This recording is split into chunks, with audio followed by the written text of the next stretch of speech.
Após uma disputa acirrada, o povo de Taiwan elegeu seu atual vice-presidente, o Lai Ching-te, como seu próximo presidente. O resultado mantém o Partido Progressista Democrático, que defende uma Taiwan mais autônoma e laços mais próximos com os Estados Unidos, pelo terceiro mandato consecutivo no poder. Embora a gestão das relações com Pequim receba maior atenção internacional, nenhum assunto é mais importante para o Partido Progressista Democrático do que a questão energética, que é terrível. Taiwan importa impressionantes 97% da sua energia através de rotas marítimas, todas elas extremamente vulneráveis. Qualquer quarentena, bloqueio ou invasão da ilha pela China devastaria sua capacidade de sustentar serviços básicos e infraestrutura crítica, sem mencionar as fábricas que produzem aproximadamente 90% dos semicondutores mais avançados do mundo. Atualmente, as melhores estimativas sugerem que os estoques estratégicos de energia de Taiwan durem apenas os de gás natural 11 dias e os de carvão 39 dias. Embora Taipei, a capital de Taiwan, reconheça essas vulnerabilidades, as possíveis soluções são escassas. Taiwan não foi sempre tão dependente de energia externa. Algumas décadas era um grande produtor de energia nuclear. Durante meados da década de 1980, a energia nuclear respondia por cerca de metade do consumo de eletricidade da ilha. Na época, Taiwan tinha 6 reatores operacionais, com planos para construir mais. Mas nas últimas 2 décadas, Taipei reduziu sua dependência da energia nuclear. E o PPD, partido, que ganhou destaque defendendo uma onda antinuclear, desempenhou um papel chave nessa mudança energética. Quando o partido venceu a presidência em 2016, comprometeu-se a eliminar completamente a energia nuclear. Se Lai cumprir as promessas de sua antecessora, os últimos 2 reatores da ilha serão desativados no próximo ano. Considerando sua localização em uma das áreas mais problemáticas do mundo e sua relação tensa com a China, a resistência de Taiwan ao que era uma fonte de energia doméstica confiável pode parecer intrigante. Para Taipei, no entanto, a discussão é bem complicada. A escolha que Lai terá que tomar de preservar ou abandonar a opção nuclear será influenciada por uma longa e menos conhecida história de proliferação, espionagem, desastre e democratização. Então, vamos contar essa história e voltar no tempo. O interesse de Taipei em tudo que é nuclear começou nos primeiros dias da era atômica.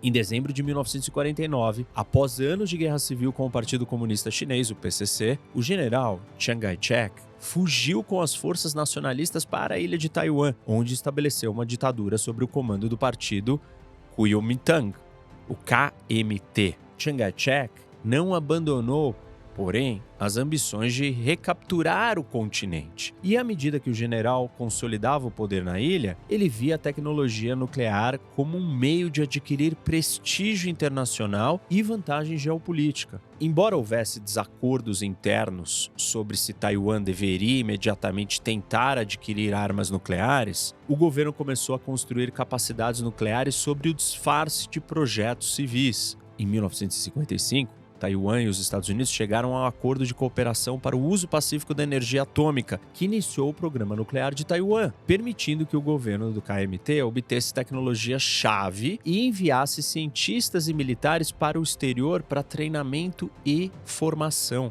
Embora Taiwan oficialmente renunciasse às armas nucleares em troca de assistência de Washington com projetos civis, na prática, os líderes do país tinham outras intenções, cultivando expertise que poderia ser direcionada também para fins militares. O programa secreto de armas nucleares de Taiwan começou a ficar mais sério e urgente depois do primeiro teste nuclear da China em 1964. O teste abalou a sensação de segurança de Taiwan.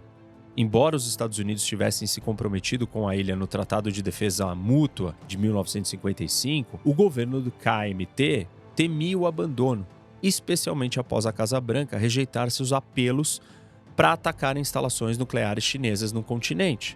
Os líderes também se preocupavam que o desenvolvimento nuclear reforçaria o status de Pequim na comunidade internacional às custas de Taiwan. Uma vez que Pequim finalmente conseguiu a bomba, o governo do KMT redobrou seus esforços no programa de armas nucleares. Para liderar esses esforços, os líderes estabeleceram um Instituto de Pesquisa de Energia Nuclear, que estava intimamente ligado ao uso militar, embora o governo insistisse publicamente que suas atividades eram exclusivamente civis. Em 1969, Taiwan comprou um reator de pesquisa moderado por água pesada e alimentado por urânio natural, conhecido como Reator de Pesquisa de Taiwan, do Canadá. Esse tipo de reator ele é propício para a produção de plutônio de grau armamentista. A partir daí, o governo tentou adquirir outras tecnologias críticas, incluindo instalações de reprocessamento de plutônio de fornecedores estrangeiros, embora Washington, cada vez mais suspeito das intenções de Taiwan, tenha frustrado muitas dessas vendas. No entanto, mesmo com dificuldades e bloqueios, a pesquisa militar de Taiwan e as capacidades de produção progrediram, embora em uma escala menor e em um ritmo mais lento do que originalmente planejado. Apesar dos seus planos secretos, Taiwan assinou o Tratado de Não Proliferação Nuclear em 1968 e o ratificou em 1970, provavelmente esperando gerar boa vontade da comunidade internacional. Mas, em 1971, a ONU reconheceu a República Popular da China, baseada no continente, como os únicos representantes legítimos da China, expulsando, portanto, Taiwan, que era reconhecida como República da China nas instituições multilaterais. Por extensão, Taiwan automaticamente não era mais membro do Tratado de Não Proliferação Nuclear e da Associação Internacional de Energia Atômica. Tudo isso tornou mais difícil para a comunidade internacional monitorar as instalações nucleares da ilha e fazer cumprir as normas de não proliferação, precisamente quando as armas nucleares se tornaram mais atraentes para a própria ilha, tanto por motivos de status quanto de segurança. As preocupações de Taiwan se tornaram ainda mais agudas após a histórica visita do então presidente dos Estados Unidos, Richard Nixon, à China em 1972. À medida que o seu programa de armas nucleares progredia, Taiwan também começou a construir usinas nucleares para um programa civil de geração de energia. O KMT tinha planos ambiciosos de transformar a ilha em uma economia industrial moderna, mas a crise do petróleo de 1973 demonstrou os perigos da falta de recursos energéticos locais internos para Taiwan. A energia nuclear surgiu como uma alternativa viável aos combustíveis fósseis importados, já que a ilha tinha a expertise e infraestrutura necessárias. O crescimento da energia nuclear facilitou o crescimento da indústria dentro da ilha. Sem a energia, seria difícil imaginar que Taiwan seria o líder de fornecimento global de semicondutores de hoje em dia. À medida que o seu programa de armas progredia, Taiwan também começou a construir usinas nucleares para a geração de energia. O KMT tinha planos ambiciosos de transformar a ilha numa economia industrial moderna, mas a crise do petróleo de 1973 mostrou as vulnerabilidades de Taiwan na questão da dependência da energia externa e não ter uma fonte local de energia. Em 1977, depois que inspetores dos Estados Unidos e da Agência Atômica Internacional descobriram evidências de que Taiwan estava fazendo pesquisas ilícitas e desviando material do reator, Washington decidiu intervir. Embora minimizasse as capacidades de Taiwan em público, em privado, a administração do presidente americano Jimmy Carter ameaçou impor sanções e cortar a assistência militar a menos que Taiwan se concentrasse exclusivamente em aplicações da energia para fins pacíficos. A crescente dependência de Taiwan à energia nuclear aumentou o poder de barganha de Washington, porque a ilha dependia dos Estados Unidos para o combustível do reator e para suporte técnico. Washington e Taiwan finalmente chegaram a um acordo secreto, no qual a ilha prometeu, entre outras coisas, restringir as atividades sensíveis, exportar combustível irradiado e modificar o reator de pesquisa para conter a produção de plutônio, tornando funcionalmente mais difícil para os cientistas acumular material físsil suficiente para construir uma bomba secreta. Embora Taiwan tenha cumprido muito desses termos, a implementação foi lenta e os militares, em particular, estavam insatisfeitos com a capitulação do governo às demandas americanas. Essas frustrações se transformaram em urgência em dezembro de 1978, quando a administração Carter anunciou que encerraria o Tratado de Defesa Mútua Estados Unidos com a República da China, no caso Taiwan, e reconheceria formalmente a República Popular da China, a China continental, continuando a reaproximação da administração Nixon com Pequim. Com essa decisão, os líderes de Taiwan, amedrontados pelo ostracismo e pelo vizinho continental mais forte, e agora com reconhecimento internacional, voltaram a tentar construir uma bomba. Esse segundo ato na história da indústria nuclear militar de Taiwan foi mais complicado. Embora o término do Tratado de Defesa Mútua tenha encorajado atores domésticos que favoreciam a construção da bomba, a ilha ainda dependia dos Estados Unidos para apoio militar e econômico. Nem os líderes taiwaneses pareciam concordar sobre o objetivo final de um programa de armas nucleares ressuscitado. Enquanto alguns esperavam desenvolver silenciosamente um pequeno arsenal, outros, incluindo então o presidente Chiang Ching-kuo, aparentemente favoreciam apenas a aquisição dos ingredientes para montar rapidamente uma bomba. Algo como a postura de hedging, uma espécie de prevenção de países como o Japão que adotam essa postura. Todos esses planos previam evitar a detecção pelos Estados Unidos ou pela China até que o programa tivesse suficientemente avançado. No entanto, a partir de um certo ponto, manter as coisas sob sigilo teria sido difícil e extremamente arriscado. Se o segredo fosse descoberto, Taiwan arriscaria irritar Pequim e afastar os Estados Unidos de uma só vez. Mas como a gente sabe hoje, as tentativas de Taiwan de adquirir a bomba já estavam completamente comprometidas. O vice-diretor do Instituto de Pesquisas de Energia Nuclear, Chiang Hsien-yi, era, na verdade, um informante da CIA que vinha passando informações secretamente para os Estados Unidos. Ele fazia isso há anos porque temia que o programa de armas secreto desencadeasse uma guerra com a China. Em janeiro de 1988, Chiang enviou sua esposa e filhos de férias para a Disneylândia, em Tóquio, e dirigiu até uma base da CIA em Taiwan. A família foi reunida em Seattle alguns dias depois e colocada sobre um programa de proteção de testemunhas. Armada com novas provas de má conduta, a administração Reagan confrontou Taiwan. Exposta mais uma vez e enfrentando a perspectiva de abandono dos Estados Unidos e a ira chinesa, o governo concordou em desmantelar de uma vez por todas o seu programa nuclear de armas. Ou seja, no fim de 1980, Taiwan tinha abandonado completamente a ambição de possuir armas nucleares. Mas a sua história nuclear estava longe de acabar. O fim do programa de armas nucleares de Taiwan coincidiu com uma profunda mudança em sua política doméstica. Até esse ponto, eu disse para vocês que o KMT havia presidido durante toda a história de Taiwan, mantendo um monopólio político muitas vezes brutal sobre a ilha. No entanto, em meados da década de 1980, grupos pró-democracia estavam ganhando tração. À medida que o crescimento econômico e a insatisfação com décadas de repressão do KMT alimentavam demandas populares por reforma. Em 1987, o governo suspendeu a lei marcial e começou a se preparar para uma nova era de eleições abertas. Na vanguarda desse processo estava o Partido Progressista Democrático, o PPD. Quando o PPD apareceu em cena, a energia nuclear era vital para a economia de Taiwan. Globalmente, no entanto, a fé na energia nuclear começava a diminuir. Acidentes graves despertaram medos sobre a segurança nuclear, primeiro em 3 Mile Island, em 1979, nos Estados Unidos, e depois em Chernobyl, em 1986, na Ucrânia. Esse aumento no sentimento antinuclear também foi alimentado por revelações de que o governo taiwanês havia usado a Orchid Island, ou Ilha das Orquídeas, uma ilha próxima a Taiwan, parte do território de Taiwan, como um depósito de resíduos nucleares. O partido nascente, o PPD, aproveitou o momento global e fez da oposição à energia nuclear um dos seus princípios basilares, um meio de atrair atenção no exterior enquanto se distinguia do KMT em casa. Mesmo hoje em dia, muitos taiwaneses associam qualquer coisa nuclear com a ditadura militar. As mesmas forças que moldaram a transição da ilha para longe do governo autoritário, assim,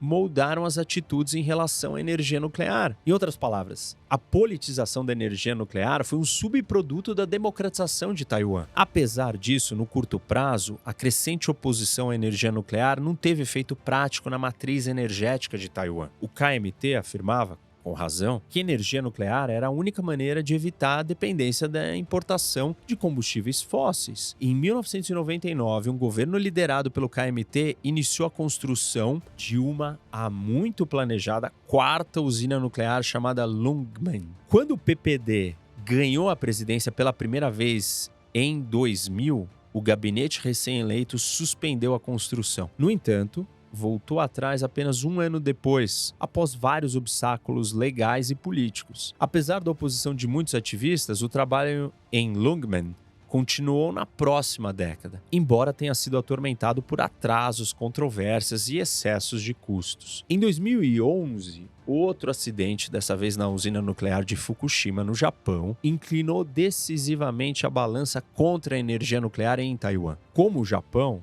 Taiwan é propenso a atividades sísmicas. E o acidente de Fukushima reviveu sentimentos antinucleares na ilha e em toda a região. Taiwan tornou-se o maior doador para as vítimas de Fukushima, e milhares de taiwaneses foram às ruas para protestar contra a continuidade da dependência do país em relação à energia nuclear. Temendo a inquietação pública, em 2014 o governo novamente parou a construção daquela quarta usina que estava sendo construída, mesmo que o trabalho tivesse quase completo. Embora o presidente de Taiwan na época, o líder do KMT, Ma Ying-jeou, apoiasse o projeto, ele recuou após protestos em massa, incluindo uma greve de fome por Lee Yan-hsiung, um ex-presidente do PPD e herói do movimento pró-democracia de Taiwan. Em 2016, o PPD fez campanha com a promessa de uma nação livre da energia nuclear e, com a sua vitória, ele começou o desligamento desses reatores. Mas essa decisão se mostrou muito problemática, porque Taiwan desligou a sua fonte confiável de energia justamente no momento que os preços da energia estavam aumentando, numa hora que ela precisava ainda mais de energia limpa e confiável. Reconhecendo o desafio contínuo da insegurança energética e a crescente exigência de reduzir as emissões de carbono, a atual presidente, Tsai Ing-wen, integrante do PPD, prometeu que as energias renováveis gerariam 20% da eletricidade de Taiwan até 2025. Mas Taiwan falhou em atingir essas metas. Atualmente, as renováveis representam apenas 8%. Taiwan intensificou os projetos de energia eólica offshore, já que o terreno montanhoso da ilha impede o desenvolvimento solar em grande escala. Embora avanços tecnológicos ou reformas regulatórias possam impulsionar o setor, a expansão é limitada pelo espaço disponível físico. Turbinas localizadas no Estreito de Taiwan também vão ser vulneráveis em uma crise, e muitos investidores estão cautelosos em apoiar projetos situados em uma localização geopolítica tão instável. As energias renováveis, elas podem melhorar a resiliência de Taiwan a longo prazo, mas é improvável que elas sejam suficientes no curto prazo. Enquanto isso, a ilha continuará dependendo fortemente do carvão, 42%, e do gás natural, quase 39%, para a geração de eletricidade, tornando-se um dos países com a matriz energética mais suja do mundo. Isso também apresenta desafios para a considerável base industrial de Taiwan. A Taiwan Semiconductor Manufacturing Company sozinha consome mais de 6% da energia total da ilha, e a demanda só está aumentando. Líderes da indústria também se preocupam que a falha em atingir as metas climáticas reduzirá a competitividade das exportações da ilha. Enquanto isso, uma China mais ambiciosa e militarmente capaz está tornando ainda mais difícil separar segurança energética da geopolítica. A Marinha Chinesa regularmente ensaia cenários de bloqueio naval e quarentena que sublinham a sua capacidade de interromper as cadeias de suprimento de energia de Taiwan. Enquanto isso, a ilha está tomando medidas para modernizar e expandir seus estoques estratégicos. As atuais instalações de armazenamento de gás natural liquefeito são particularmente inadequadas e vulneráveis a um potencial bloqueio ou ataque. Esses problemas ressuscitaram questões sobre o futuro da energia nuclear em Taiwan. Embora o sentimento